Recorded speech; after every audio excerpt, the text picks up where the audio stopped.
tema central da narrativa, porque ainda está lidando com a questão do capítulo 16, eu diria até mais, está lidando com a problemática desde a saída do Monte Sinai, quando eles estão caminhando agora para a Terra Prometida, capítulo 11 em diante, essa problemática toma conta da história de Israel, a constante murmuração, a constante reclamação daquilo que Deus tinha dado ao povo e concedido ao povo.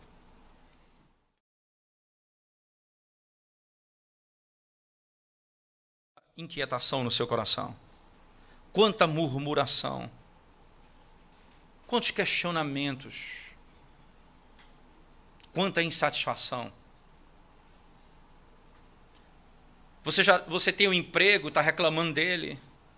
Você comprou um carro, está querendo um novo. Você acabou de ganhar um celular, você está pensando no modelo novo que está saindo. Você não tem sossego, não tem paz na sua alma. Nada para, nada deixa de se mover dentro de você. Nós vivemos a inquietação da nossa própria alma. Nós reclamamos de tudo e de todas as coisas que Deus nos tem dado. E isso é interessante notar, que essa doutrina, ela fere diretamente até a nossa maneira de agir. Veja, quando eu acredito que há injustiça da maneira como as coisas são distribuídas, há justificativa para minhas ações perversas. Você, por exemplo, um homem que é rico e por meio do seu trabalho adquiriu riqueza.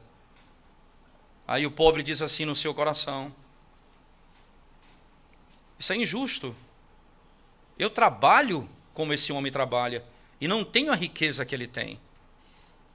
Isso, a injustiça justifica a invasão que eu vou fazer à sua terra. Por que eu invadi sua terra? Porque é injusto isso. Porque isso é injusto. Ora, eu trabalho tanto quanto ele. Eu faço tanta coisa, mas ele é mais rico do que eu. Essa insatisfação, ela está diante do nosso coração constantemente. Lembre-se disso, irmãos, nem riqueza é tratado como pecado na Bíblia, nem a pobreza. A Bíblia não trata a pobreza como algo moral. Pelo contrário, até ela descreve, ela usa isso como ideia da eternidade, da salvação. Bem-aventurados pobres de espírito, porque deles é o reino dos céus. Você entende que até o que é pecado é a riqueza por meio da injustiça, do roubo, e a pobreza pela preguiça. Quando o indivíduo é pobre porque ele não trabalha, ou porque ele é rico, porque ele rouba, isso é pecado. Então, mas não é a pobreza que é pecado, nem a riqueza é pecado. O que é pecado é quando nós estamos em qualquer dessas circunstâncias da vida por meio pecaminoso. A mesma coisa acontece, ora, o que está acontecendo aqui no livro de Números, no capítulo 17, é o que acontece diretamente do nosso coração. E Deus, mais uma vez, vai mostrar a Israel. Perceba, eu vou colocar o nome de todas as tribos nos bordões de cada um. E aquele a quem eu escolher vai ser o sacerdote. É o meu escolhido.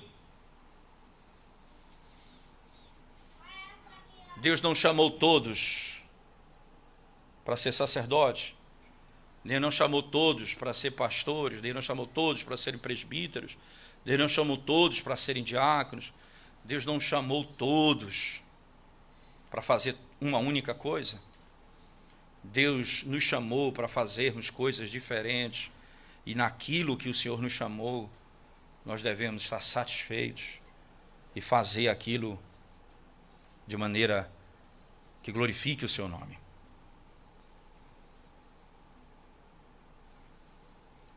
De maneira que glorifique o seu nome.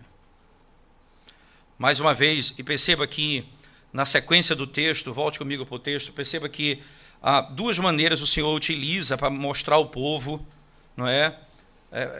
Como ele escolhe e para que ele escolhe. No início do capítulo 17 ele diz assim: disse o Senhor a Moisés, fala aos filhos de Israel e recebe deles bordões, um pela casa de cada pai de todos os seus príncipes, segundo as casas de seus pais, isto é, 12 bordões, 12 tribos. Escreve o nome de cada um sobre o seu bordão. Entende? Aqui há um cuidado específico, não é? O bordão, entende que é exatamente o conceito de que a autoridade dada a cada líder de tribo. E aquilo ali era como se fosse um cetro da autoridade, e cada um tinha. Isso eles caminhavam com ele, eles tinham. E ele pega, então, o bordão, não era algo escolhido, era algo que eles usavam constantemente. Então, você imagina que era uma madeira que era morta, era uma madeira seca, era uma madeira antiga. E ele pega, e cada um pega o seu bordão e entrega. Ele diz, agora, escreve o nome de cada um nele. Para que fique claro que não haverá troca de bordão. Cada um terá o seu nome escrito. Aí ele continua. Porém, o nome de Arão escreverás sobre o bordão de Levi. E aqui, veja que coisa interessante. Veja, sobre o bordão de Levi. Arão, a tribo é Levi. Os levitas, os filhos de Levi tinham acabado de se levantar contra Arão. E o Senhor diz, escreve o nome de Arão na tribo de Levi. Porque a cada cabeça da casa de seus pais terá um bordão. E os porás na tenda da congregação, perante o testemunho, onde eu vos encontrarei. E aqui, esse é um momento importante, porque não apenas pegar os bordões, escrever os nomes, identificar cada um, porque quem escreve o nome, e ali você imagina, todos eles estão preocupados, né?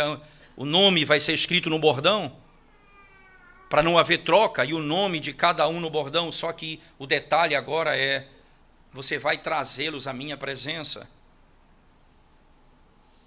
Eu vou me encontrar com eles. Veja, ele diz assim, e os porás na tenda da congregação, perante o testemunho, onde eu vos encontrarei. Onde eu vou encontrar vocês, e lá o Senhor estará no meio deles. Agora, vocês vão ver exatamente aquele que eu escolhi. E quem vai fazer essa escolha é o próprio Deus. E ele diz, o bordão do homem que eu escolher, esse florescerá. Perceba, irmãos, a primeira coisa importante é como é que vai se identificar o bordão escolhido. E o bordão, entenda, é interessante que a palavra bordão em hebraico, nesse termo específico, não é? Ela é usada também para falar como como sinônimo de tribo. Não é? É como se fosse o nome da tribo. Então, aquele bordão é identificado como a tribo de o cabeça de cada tribo.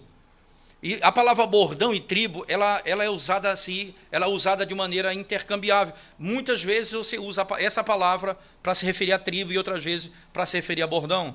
E aqui ele está dizendo, escreve o nome da tribo no bordão. Mas aí ele diz o que vai acontecer. Perceba o que Deus faz, porque essa é uma maneira coerente, não é? Deus diz o que vai acontecer. Ora, veja o que Cristo fez com o povo dele, no Novo Testamento, com os seus discípulos. Ele diz, ora, pouco tempo acontecerá isso, eu vou a Jerusalém, e lá eu vou sofrer, lá eles vão me matar, eu vou ser sepultado, e ressuscitarei ao terceiro dia. E aí ele está dizendo para que eles saibam que o que está acontecendo não é fortuito. O que está acontecendo não é algo do acaso, é ordenado por Deus. Essa é a maneira que Deus escolheu. Para que se creia na sua palavra, que o que ele diz é a verdade, e a sua palavra é a verdade. Assim como ele é a verdade, o que ele diz é a verdade. Ora, e o que ele está dizendo é: confie na minha palavra. Eles acabaram de ser incrédulos. Deus disse que eles entrariam na terra prometida, e quando eles viram os gigantes em Canaã, eles temeram e recuaram, não creram no Senhor. Vocês devem confiar na minha palavra. Ele disse que estaria conosco, ele disse que não nos abandonaria, ele disse que nos guardaria, ele disse que nos protegeria, ele disse que ele é a nossa esperança, ele disse que ele é a nossa salvação, e nós não devemos duvidar da sua palavra. Nós não devemos duvidar da sua palavra. Ele continua dizendo, acompanhe o texto comigo, e assim, e aí a parte B do verso 5, assim farei cessar de sobre mim as murmurações que os filhos de Israel proferem contra vós. Que coisa interessante. Eu vou fazer cessar as murmurações. Você tem várias maneiras de fazer cessar a murmuração. O Senhor havia punido o povo. 15.000 foram mortos no último evento, diante do Senhor. Milhares morreram por causa de uma praga com as codornizes, quando eles saem do Monte Sião, do Monte Sinai.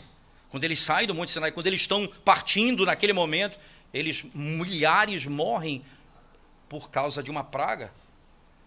Eles foram juízo de Deus, dizendo: todo aquele que murmura, que se levanta contra a vontade de Deus, sofrerá o juízo. Agora, ele diz: eu vou fazer cessar a murmuração, e aqui não tem um juízo contra eles. Aqui não tem a destruição deles. Aqui tem uma imagem. Eu vou fazer cessar a murmuração.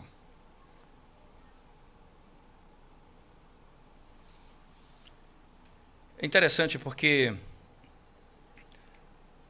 o Senhor nos faz cessar de fazer coisas que desagradam o seu nome, não apenas disciplinando, mas também nos mostrando como se deu a obra da redenção. Interessante que, por exemplo, no livro de Êxodo, no capítulo 20, logo após o 10º mandamento, na sequência da narrativa, o Senhor diz: Deus colocou o temor, Moisés fala, o Senhor colocou o temor no coração do povo para que não pequem contra ele. Para que o povo não peque contra o Senhor. Então, o temor para que eles não pequem. E no Salmo de número 130, ele vai dizer: contigo, Senhor, está o perdão, para que te temam. Veja, eles não temem, o Senhor não apenas coloca o temor para que eles não pequem, mas Ele perdoa para que eles temam. E como é que você teme quando é perdoado? Porque você compreende o que acaba de acontecer. Porque o início você teme por causa do juízo, depois você teme em cima de quem o juízo caiu. Porque o perdão revela que o juízo caiu sobre Cristo.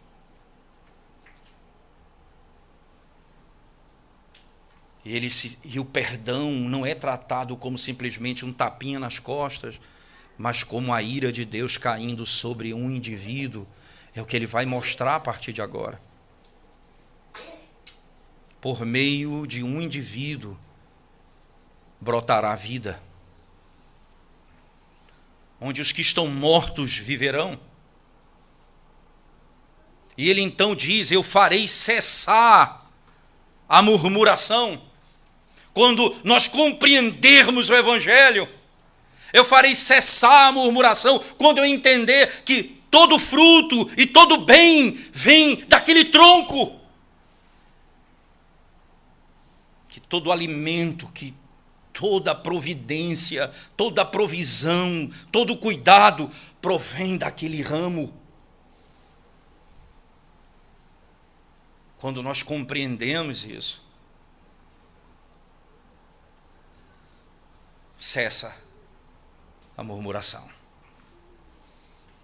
Eu farei, diz o texto, assim farei cessar de sobre mim as murmurações que os filhos de Israel proferem contra vós. Eles vão deixar. E aí perceba no verso 6, falou, pois, Moisés aos filhos de Israel, e todos os seus príncipes lhe deram bordões, cada um lhe deu segundo as casas de seus pais. 12 bordões, número exato, 12 bordões. Entre eles o bordão de Arão. Moisés pôs estes bordões perante o Senhor na tenda do testemunho. Você percebe como é interessante o detalhe da narrativa. Deus chama Moisés, ordena, diz o que vai acontecer, e depois o texto diz, Moisés fez segundo o que Deus ordenou. Você percebe que uma das coisas fundamentais é nós fazemos aquilo que ele ordena. Então ele vai e pega um bordão de cada tribo, junta 12, coloca diante, perceba exatamente o que Deus mandou fazer. Quando se trata de servir a Deus, irmãos, nós não fazemos aquilo que é da nossa cabeça, nós não inventamos, nós fazemos aquilo que Deus ordena, que Ele nos ensina. E esse é um padrão fundamental da vida cristã.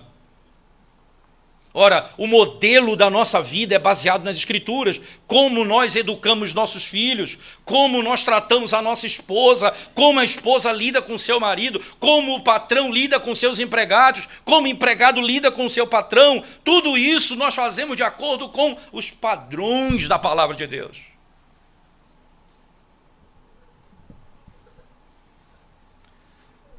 Por isso não funciona outro método senão aquele estabelecido pelo próprio Deus. Não funciona se não for aquele ordenado pelo próprio Deus. E é o que vai acontecer no texto. Veja, irmãos. Moisés pôs estes bordões perante o Senhor na tenda do testemunho. No dia seguinte, Moisés entrou na tenda do testemunho, e eis que o bordão de Arão, pela casa de Levi, brotara, e tendo inchado os gomos, produzira flores e dava amêndoas. Coisa interessante, né? Você vai perceber que Deus escolheu aquele que acontecesse o que acaba de acontecer. O ministério de Arão, ou o sacerdócio de Arão, estava confirmado. Mas você imagina o coração daqueles homens, na madrugada e na noite que antecedia. O que vai acontecer com o nosso bordão? E veja o detalhe: flores, não é? Gomos, que são as flores, e amêndoas. O que aconteceria em cada etapa de um processo aconteceu da noite anterior para o outro dia. Não é apenas a flor que brotou. Havia flor, havia gomos, havia frutos.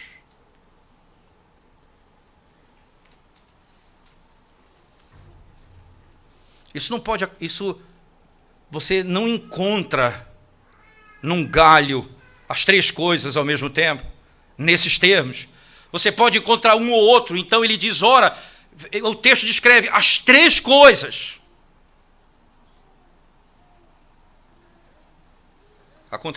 Elas aconteceram durante a noite. Interessante pensarmos nisso, irmãos. Por que foi essa escolha? Porque esse foi o modelo que Deus escolheu.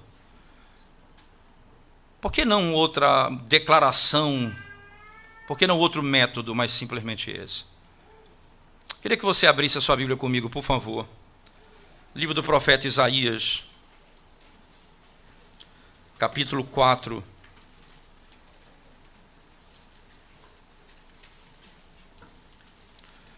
Livro do profeta Isaías, capítulo 4.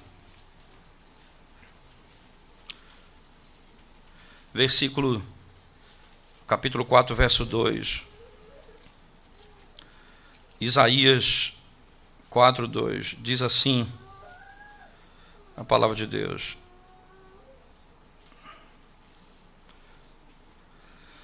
naquele dia, o renovo do Senhor será de beleza e de glória, e o fruto da terra, orgulho e adorno para os de Israel que foram salvos. A palavra renovo, não é? Você sabe muito bem que ela é o gomo, não é? Ela é o rebento, é o novo ramo de uma família. Esse é o renovo. Perceba que a linguagem utilizada pelo Senhor ele chama o Cristo que viria de o renovo do Senhor, esse que brotaria. Perceba ainda, por favor, no livro ainda, não é, profeta Jeremias agora, Jeremias capítulo 23, por favor. Jeremias capítulo 23, versos 5 e 6. Eis que vem dias, diz o Senhor, em que levantarei a Davi um renovo, justo, e rei que reinará e agirá sabiamente, executará o juízo e a justiça na terra. Nos seus dias, Judá será salvo, Israel habitará seguro. Será este o seu nome, com que será chamado Senhor, justiça nossa. Eis que vem dias, diz o Senhor, em que levantarei a Davi um renovo. Você percebe a linguagem utilizada no texto o Novo Testamento usa, ele é da descendência de Davi, não é? Ele é o ramo que procede de Davi, e essa linguagem, ela é atribuída diretamente à pessoa de Cristo. Ainda comigo, por favor, acompanhe ainda a Escritura. Profeta Zacarias,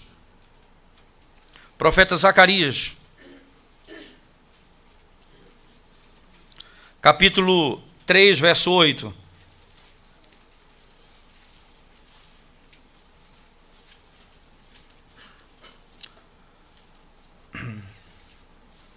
Ouve, pois, Josué, sumo sacerdote, tu e os teus companheiros que se assentam diante de ti, porque são homens de presságio.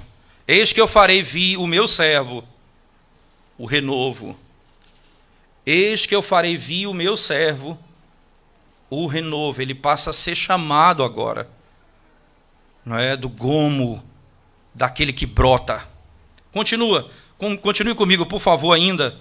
Capítulo 6 do mesmo livro do profeta Zacarias, capítulo 6, por favor.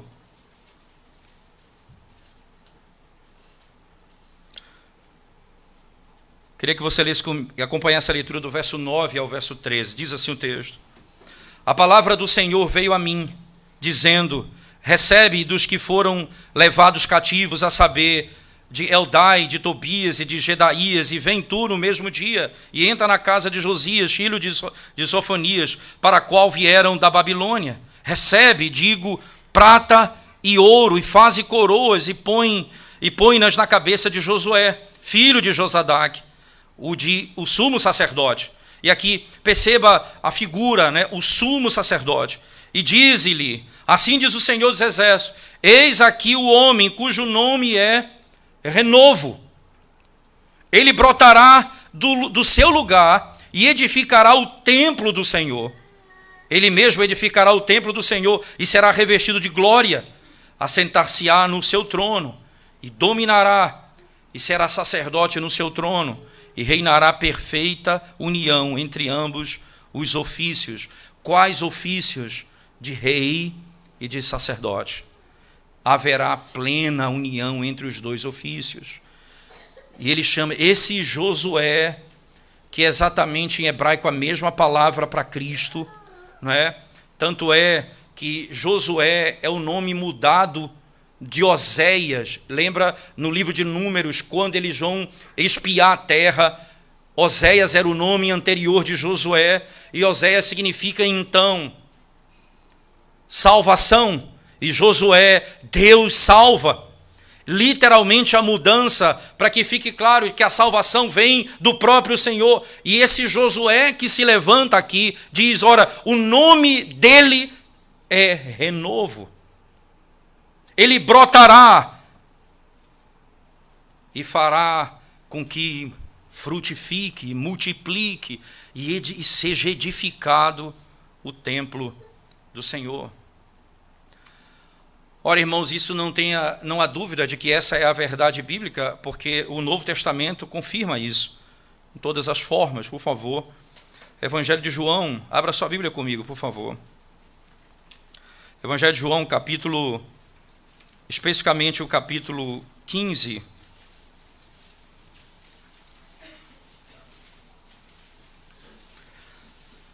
versos 5 a 8, diz assim: Eu sou a videira, vós os ramos.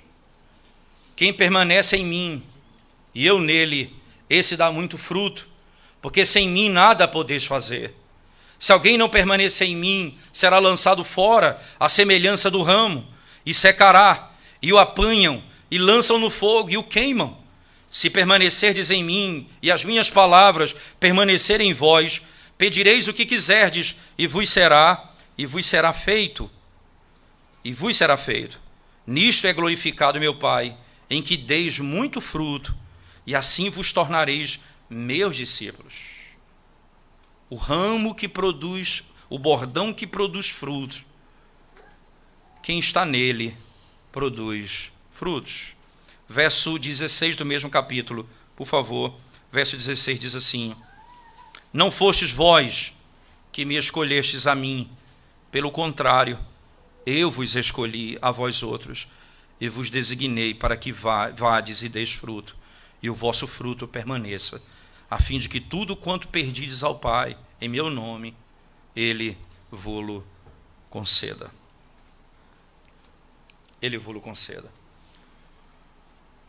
Ora, no mesmo texto de João, por favor, acompanhe comigo a importância dessa verdade, como ela se multiplica no texto sagrado. Evangelho de João, capítulo 11, por favor. João, capítulo 11, versículo 25 e 26. Disse-lhe Jesus: Eu sou a ressurreição e a vida. Quem crê em mim, ainda que morra, viverá. E todo que vive e crê em mim não morrerá eternamente. Aí ele diz: Creis isto? E todo que vive e crê em mim não morrerá eternamente. Creis isto? Aqui está exatamente o princípio estabelecido pelo Senhor. Eu sou a ressurreição. Ora, ninguém vive se não for em mim. Aquela imagem estabelecida ali, entenda, o que Deus está dizendo ao povo é: esse é o meu sacerdote escolhido. Porque o meu escolhido é de onde brotará a vida no meio da morte, de onde virá a vida e onde haverá fruto no meio do deserto. É dele que produzirá, é dele que sairá. O que me intriga, não é, e pensar nisso é você dizer: ora, irmãos, a murmuração ou não aceitar a vontade de Deus, ela tem implicações diretas em rejeitar o que Ele escolheu para nós. E Ele escolheu para nós o seu Filho.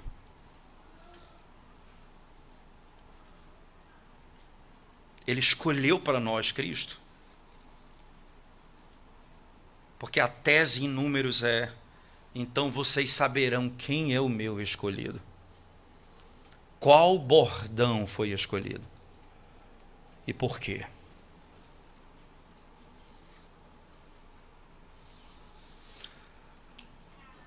Salmo de número 89, por favor, abra sua Bíblia comigo.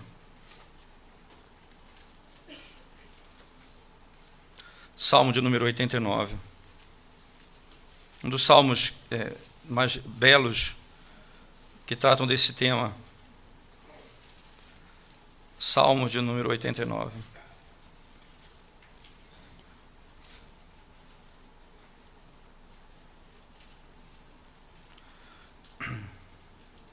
Só um minuto, por favor.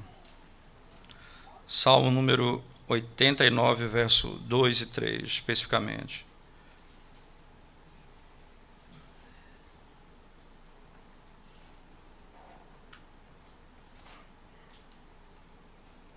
Diz assim o texto sagrado. Vou começar a partir do verso 1. Cantarei para sempre as tuas misericórdias, ó Senhor. Os meus lábios proclamarão a todas as gerações a tua fidelidade. Pois disse eu, a benignidade está fundada para sempre. A tua fidelidade tu a confirmarás nos céus, dizendo: fiz aliança com o meu escolhido e jurei a Davi, meu servo. Você percebe a ideia do renovo que vem de Davi, não é? Do renovo de Jessé, que é exatamente do ramo de onde vem a história da revelação e o Redentor. Então, eu fiz a aliança com o meu escolhido, fiz aliança com Davi, meu servo. Ele disse: para sempre estabelecerei a tua posteridade e firmarei o teu trono de geração em geração. Celebram os céus as tuas maravilhas, ó Senhor, e na Assembleia dos Santos a tua fidelidade. Pois quem nos céus é comparável ao Senhor? Entre os seres celestiais, quem é semelhante ao Senhor? Deus é sobremodo tremendo na Assembleia dos Santos e temível sobre todos os que o rodeiam. Ó Senhor, Deus dos exércitos, quem é poderoso como tu és? Senhor, com a tua fidelidade ao redor de ti, dominas a fúria do mar. Quando as suas ondas se levantam, tu as amainas. Calcaste a Raabe como um ferido de morte. Com o teu poderoso braço dispersaste os teus inimigos. Teus são os céus, tu a terra, o mundo e a sua plenitude, tu os fundaste. O norte e o sul, tu os criaste. O Tabor e o Hermon exultam em teu nome. O teu braço é armado de poder, forte é a tua mão e elevada a tua destra. Justiça e direito são o fundamento do teu trono. Graça e verdade te precedem. Bem-aventurado o povo que conhece os vivas de júbilo, que anda ao Senhor na luz da tua presença. E aqui vem esse povo que está diante do Senhor, na tua presença. Ele diz: em teu nome de contínuo se alegra e na tua justiça se exalta. Porquanto tu és a glória de sua força, no teu favor avulta o nosso poder. Pois ao Senhor pertence o nosso escudo e ao Santo de Israel o nosso rei. Outrora falaste em visão aos teus santos e disseste: a um herói concedi o poder de socorrer. Do meio do povo exaltei um escolhido. A um herói eu concedi o poder de socorrer. Do meio do povo exaltei um escolhido. Encontrei Davi, meu servo. Com o meu santo óleo o ungi. A minha mão será firme com ele. O meu braço o fortalecerá. O inimigo jamais o surpreenderá, nem o há de afligir o filho da perversidade. Esmagarei diante dele os seus adversários e ferirei os que o odeiam. A minha fidelidade e a minha bondade o hão de acompanhar, e em meu nome crescerá o seu poder. Porei a sua mão sobre o mar e a sua direita. Porei a sua mão sobre o mar e a sua direita sobre os rios. Ele me invocará dizendo: tu és meu Pai, meu Deus e a rocha da minha salvação. Falo-ei por isso meu primogênito, o mais elevado entre os reis da terra. Conservar-lhe-ei para sempre a minha graça, e firme com ele a minha aliança.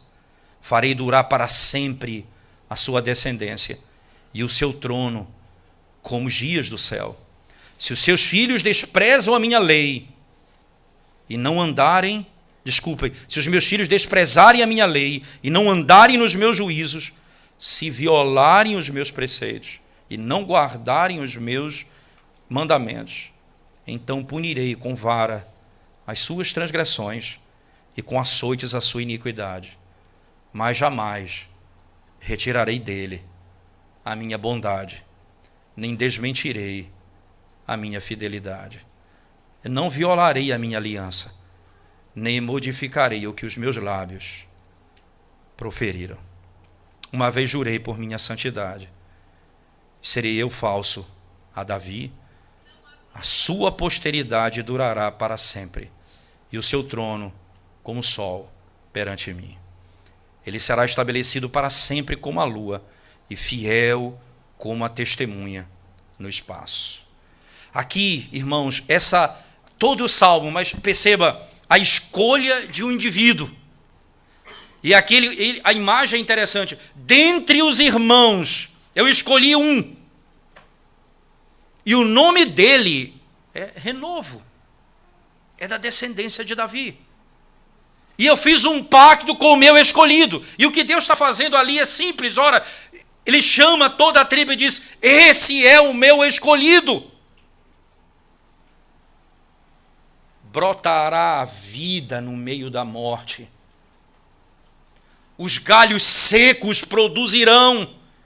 O deserto será um jardim. E o Senhor está dizendo: esse é aquele que eu escolhi para ser o sacerdote na minha casa.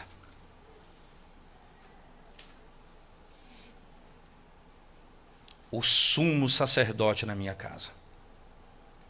Não há outro além do Senhor. E a maravilha do Salmo é que ele diz assim: se nós estivermos nele, haverá vida. Porque Deus é fiel ao seu escolhido. É fiel ao seu pacto. Deus tem prazer em uma pessoa, no seu escolhido.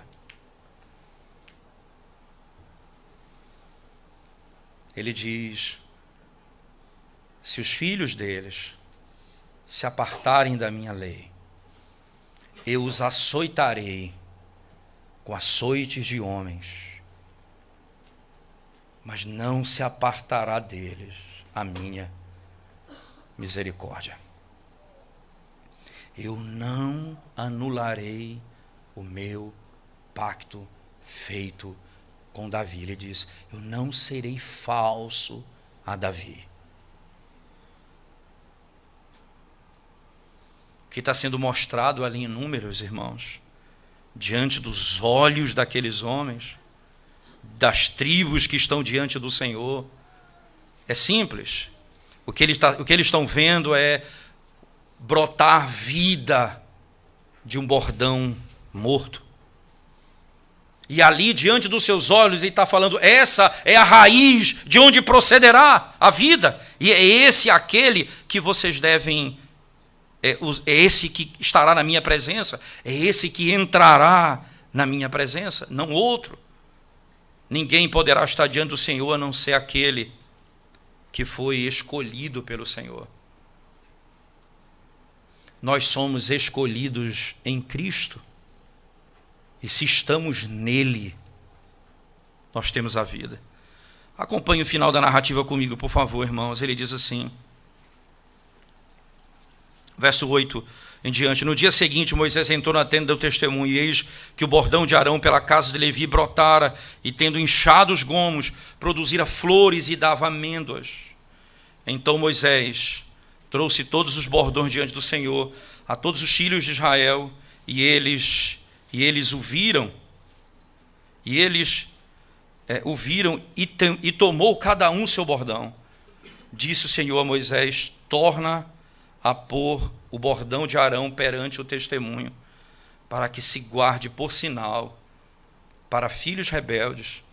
Assim farás acabar as suas murmurações contra mim, para que não morram, para que esteja diante deles a verdade.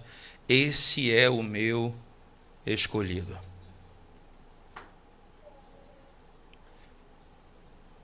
Se nós entendermos isso, esse é o meu escolhido, nele cessa as nossas murmurações. E Moisés fez assim como lhe ordenara o Senhor. Assim fez. Então falaram os filhos de Israel a Moisés, dizendo: eis que expiramos, perecemos todos. Todo aquele que se aproximar do tabernáculo do Senhor morrerá. Acaso expiraremos todos? Coisa interessante. O coração e o evangelho, ele chega nesse momento. Preste atenção nisso, irmãos. Chega nesse momento em que está posto o escolhido do Senhor, apontando para Cristo, o Filho do Deus Altíssimo, da tribo de Davi, da tribo de Judá, da descendência de Davi, aquele indivíduo que veio do céu. Esse é o escolhido de Deus. Ninguém poderá se aproximar da presença de Deus, do tabernáculo, do santuário. Ninguém se aproximará. E aqui a declaração deles é essa: ora, então estamos todos perdidos, morreremos todos. Ele diz no final: todo aquele que se aproximar do tabernáculo do Senhor morrerá. Acaso expiraremos todos? Todos nós morreremos, porque se só Ele pode. Você percebe que a murmuração, essa é a reação do evangelho. Quando o evangelho é anunciado e o indivíduo diz assim: não, eu tenho o meu próprio modelo, eu tenho a minha própria maneira, eu escolhi a minha própria maneira de salvação. Ele está dizendo: ora, Senhor, nós não podemos também chegar diante de Ti da nossa própria maneira. E por outro lado, eles viram o terror do evangelho. Que aí a graça é só vista quando se fala evangelho. Deus vai salvar você e Deus te ama, e de repente o evangelho, ele mostra o lado de dentro do santo lugar, de dentro do tabernáculo. Ele expõe para você ali: ninguém se aproxima de Deus sem representante e vive. Todos que se aproximarem de Deus sem o sacerdote morrem.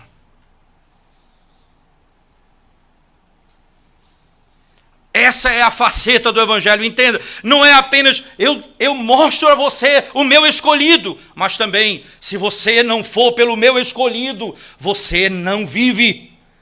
Se você entrar diante de mim sem o meu escolhido, você vai expirar, você vai morrer, você vai sucumbir. Não há esperança para você. E isso eles descrevem com muita clareza. Expiramos, perecemos todos. Porque esse é um entendimento. Sem o escolhido, você não chega diante de Deus. Essa linguagem é tão clara que o Novo Testamento, usando a linguagem do apóstolo Paulo, na carta aos Efésios, no capítulo 2, verso 4 em diante, depois dos 3 primeiros versos, ele descrever esse bordão morto que somos nós. Ele diz: estávamos mortos nos nossos delitos e pecados, andando segundo o curso do mundo, andando segundo os principados e potestades, fazendo a vontade da carne e dos pensamentos, mortos.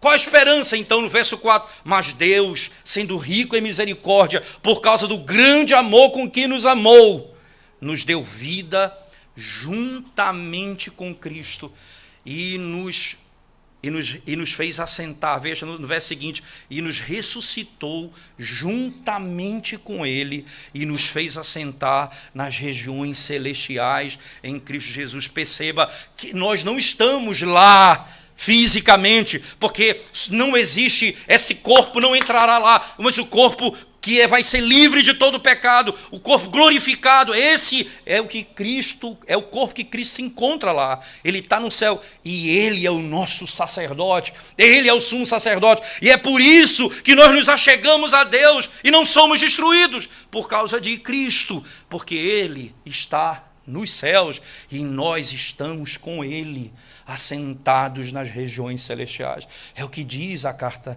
de Paulo aos Efésios: nós estamos assentados com Ele nas regiões celestiais. Nós adentramos o Santíssimo Lugar nele. É por isso que nós somos chamados à adoração. Veja, por favor, na carta aos Hebreus, no capítulo 10, abra sua Bíblia comigo. Hebreus, capítulo 10.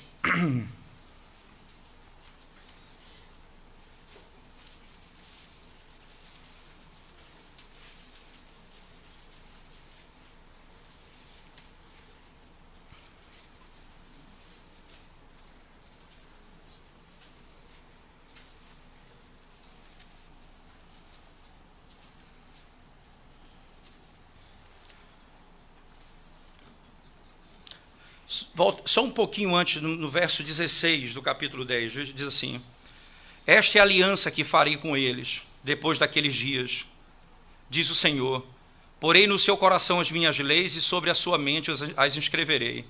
Acrescenta, também de nenhum modo me lembrarei dos seus pecados e das suas iniquidades para sempre.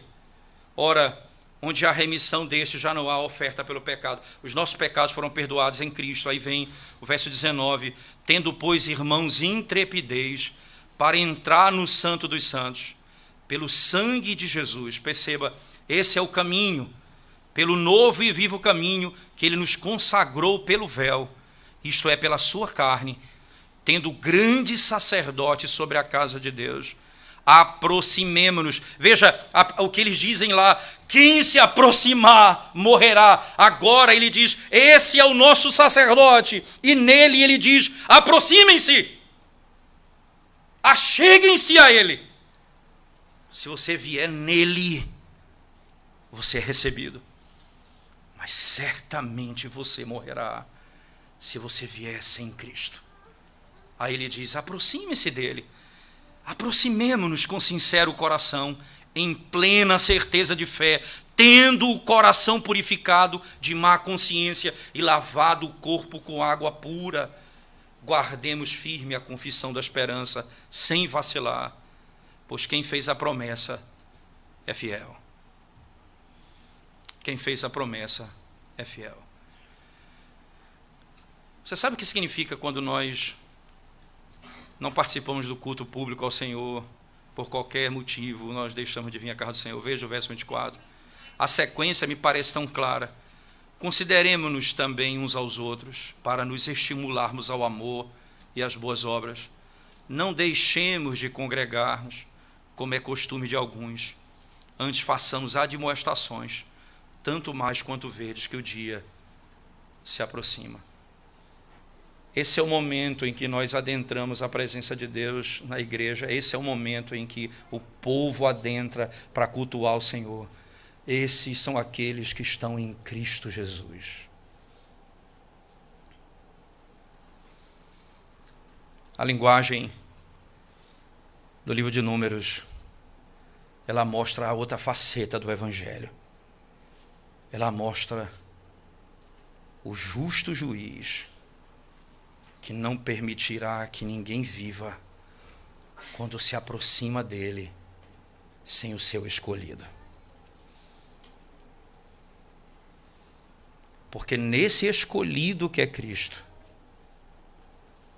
brotará a vida, florescerá a vida, o ramo, onde não há nenhuma seiva, não há vida, um galho morto, ele vai fazer viver. É isso que ele vai fazer com você. Haverá um dia em que todos nós nos aproximaremos do Santo e o Senhor de toda a terra. Nesse dia, todos se aproximarão dele. Os que não estiverem no seu escolhido serão lançados no eterno inferno e sofrerão as consequências do seu pecado por toda a eternidade.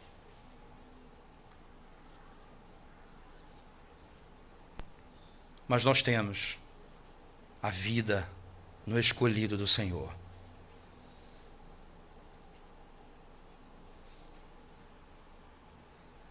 Alguém diz assim, mas os crentes cometem pecados e falham também.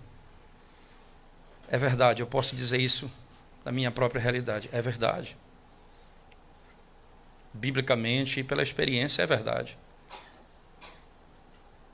Há uma diferença profunda aqui. O nosso prazer está na lei do Senhor, não no pecado, e não deve estar no pecado. Mas, em segundo lugar, o Senhor nos tratará em Cristo Jesus. A sua misericórdia não se apartará do seu povo, mas aqueles que estão fora de Cristo. O menor de todos os pecados será suficiente para condená-los por toda a eternidade, porque eles se apresentarão diante de Deus sem um representante, sem um sacerdote, sem Cristo. Serão condenados e perecerão. Para você hoje, que está sem Cristo nessa manhã, esse é o risco que a sua alma está correndo. A escolha que você faz para a sua vida hoje, o entendimento que você tem hoje, significa a gravidade que a sua alma se encontra. Mas talvez você não foi despertado e você está tratando a coisa com menor importância. E eu rogo a Deus que o Espírito do Senhor, Ele produza isso no seu coração hoje. Ele transforme você, Ele produza em você o desejo urgente de conhecer o nosso Salvador. Para nós que estamos em Cristo Jesus, irmãos, que grande bênção e que grande verdade nós aprendemos. O nosso sumo sacerdote faz brotar vida no meio da morte. E isso ele faz constantemente. Ele faz brotar. Você tem apenas ali o gomo e você tem o fruto, todas as estações, e a vida é assim. Nós começamos a germinar, a produzir, outras vezes nós começamos, os gomos aparecem, outras vezes o fruto. A vida é feito de um processo e nós aprendemos a cada dia e a cada momento a morrer para nós mesmos, para que produza vida em nós. E nós só viveremos se morrermos para nós mesmos. Aquele que quiser vir após mim, negue-se a si mesmo, tome a sua cruz, isto é, morra a cada dia para a sua vontade e viva para Deus, para que brote a vida em você. Morra para as suas paixões, para os seus prazeres e viva para o Senhor. E por último, quando essa verdade for tão clara diante dos seus olhos, o Evangelho for tão espetacularmente manifestado diante de você, por aquilo que Cristo é, pelo que Ele já fez e o que Ele já conquistou, nós deixaremos de murmurar. Interessante, você não nasce satisfeito.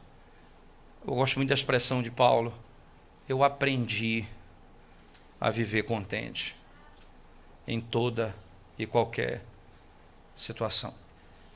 Aprendi.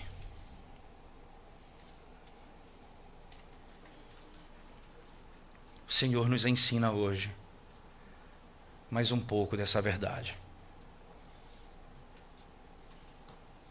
Nós estamos diante do Deus eterno em Cristo Jesus.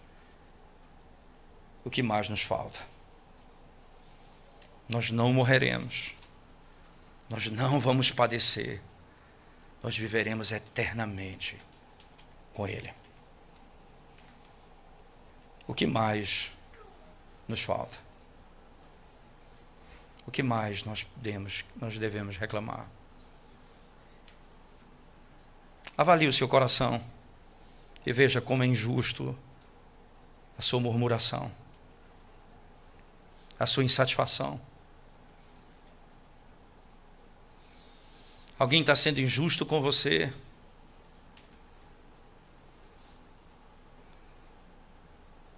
Que bênção, porque assim você parece com Cristo.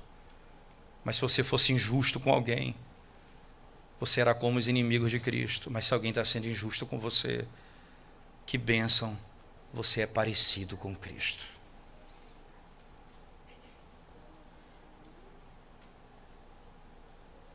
O que mais nos falta para podermos reclamar que Deus já não tenha lhe concedido em Cristo Jesus?